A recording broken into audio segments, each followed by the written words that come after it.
আসসালামু আলাইকুম ওয়া রাহমাতুল্লাহ। বিডি মেজারমেন্টের আপনার প্রশ্ন আমাদের উত্তরে একটি নতুন পর্বে আপনাদেরকে স্বাগত। আজকে আমার সামনে প্রথম যে প্রশ্নটা আছে, প্রশ্নটা করেছেন মোহাম্মদ শামীম সাহেব। জানতে চেয়েছেন,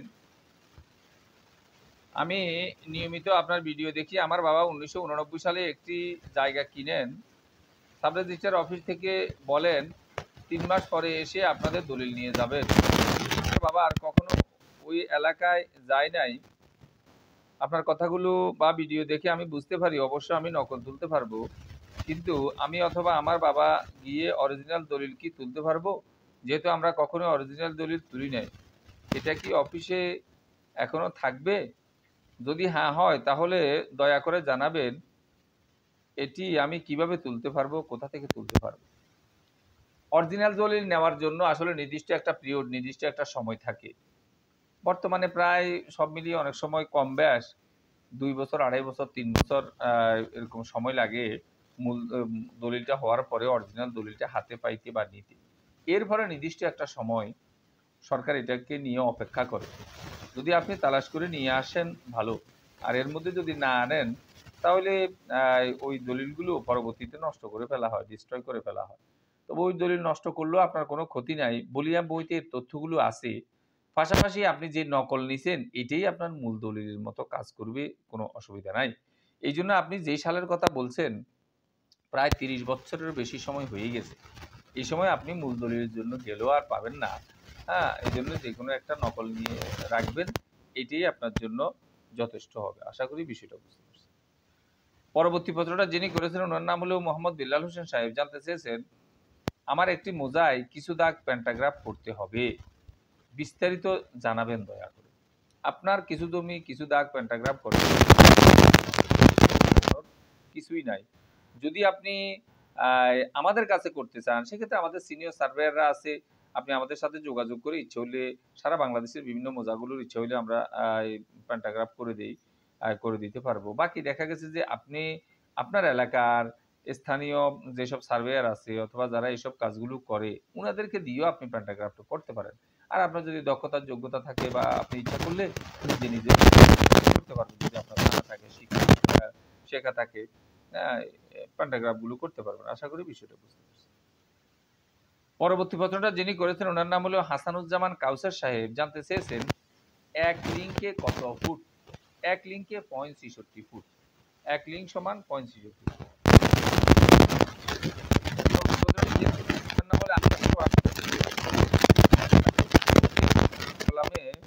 একটি ভিডিও বানান, মন্তব্য কলামের হিস্যার চাইতে বেশি দেখায়, এই ক্ষেত্রে কোনটা প্রাধান্য পাবে? আর মন্তব্য কলাম কি কাজে আসে কিংবা এর গুরুত্ব বা কি, প্লিজ একটু জানাবেন। আসলে এটার উপর অলরেডি আমাদের ভিডিও আছে, আপনি একটু দেখে নেওয়ার চেষ্টা করবেন। এক হলো সেটা। 2 নাম্বার হলো মন্তব্য কলাম থেকে মূল কলাম যেটা হিস্যার ব্যাপারে ওইটাই প্রাধান্য পাবে। মন্তব্য কলামে কোনো কারণে বাড়তি কমতি যদি কিছু দেখায়, আসলে এইটা কি উনার হিস্যা হিসাবে দেখাইছে না অন্য কোনো তথ্য হিসাবে দেখাইছে, এটা আপনাকে ভালো করে বুঝতে হবে। উনার ওই খতিয়ানে ওই পর্যায়ে যতটুকু হিস্যা, ওইটা হিস্যার যে কলাম আছে, অংশের যে কলাম আছে ওখানেই থাকবে। মন্তব্য কলামে আসলে বিভিন্ন তথ্য থাকে। অনেক সময় কারো দখল সম্পর্কিত বিশেষ কোনো তথ্য, উত্তর দক্ষিণে পূর্ব পশ্চিমে কে আছে, হ্যাঁ, বিভিন্ন কে কোন দাগে আছে, কে কোন অংশের নিচে, বিভিন্ন তথ্যগুলো এরকম মন্তব্য কলামে থাকবে।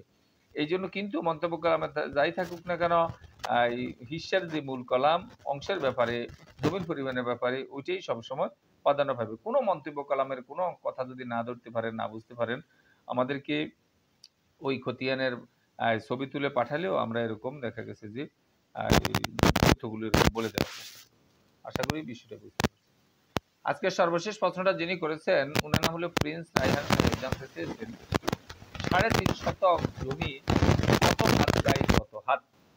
3.5 শতক জমি যেটা আমরা 3.5 বলতে পারি, 50 বলতে পারি, এটা কত হাত বাই কত হাত এটা বের করার জন্য আপনি প্রথমে এই 3.5 অর্থাৎ 3.5 কে 193.60 দ্বারা গুণ করবেন, তাহলে আপনার জমিটা বর্গ হাতে আসবে। এখন এই বর্গ হাতকে যদি আপনি রুট করেন, রুট ওভারে যে চিহ্ন আছে এটা যদি ব্যবহার করেন, অর্থাৎ এখানে 3.5 কে যখন আমরা 193.60 দ্বারা গুণ করছি, আমাদের হয়েছে 1524.60, 1524.60 বর্গ হাত, অর্থাৎ 3.5% হলেও 1524.60 বর্গ হাত। এখন চতুর্দিকে কত হাত বাই কত হাত হবে এটা হওয়ার জন্য আপনি 1524.60 পরে যদি রুট ওভার টিপেন, তাহলে আপনাকে যে একটা আইল দিবে এটা চতুর্দিকে সমানওয়ালা আইল। এখানে আমি কাজ করার পরে পাইলাম 39.05 হাত। 05 হাতকে আপনি একটু ইঞ্চি বানাইতে হবে। এখানে 1 ইঞ্চির কাছাকাছি হয় বিধে আমরা 1 ইঞ্চি বললাম। অর্থাৎ চতুর্দিকের আইল যদি 39 হাত 1 ইঞ্চি, 39 হাতে 1 ইঞ্চি হয়, তাহলে এখানে জমি আছে 3.5%। এখন যদি ধরেন একদিকে 39 এর জায়গায় 52, তাহলে নিশ্চয়ই অন্যদিকে আরো কমে আসবে। আর 39 এর জায়গায় একদিকে দেখা গেছে যে 30, হ্যাঁ, 25, 28 এরকম কোনো সংখ্যা, তাহলে অন্যদিকে আরো বেড়ে যাবে। এরকম একটা পরিমাণ জমিকে এই 3.5% বলবে। আশা করি বিষয়টা বুঝতে পারছেন। কোনো অংশে না বুঝলে আবারও আমাদেরকে জিজ্ঞাসা করলে আমরা জবাব দেওয়ার চেষ্টা করবো ইনশাআল্লাহ।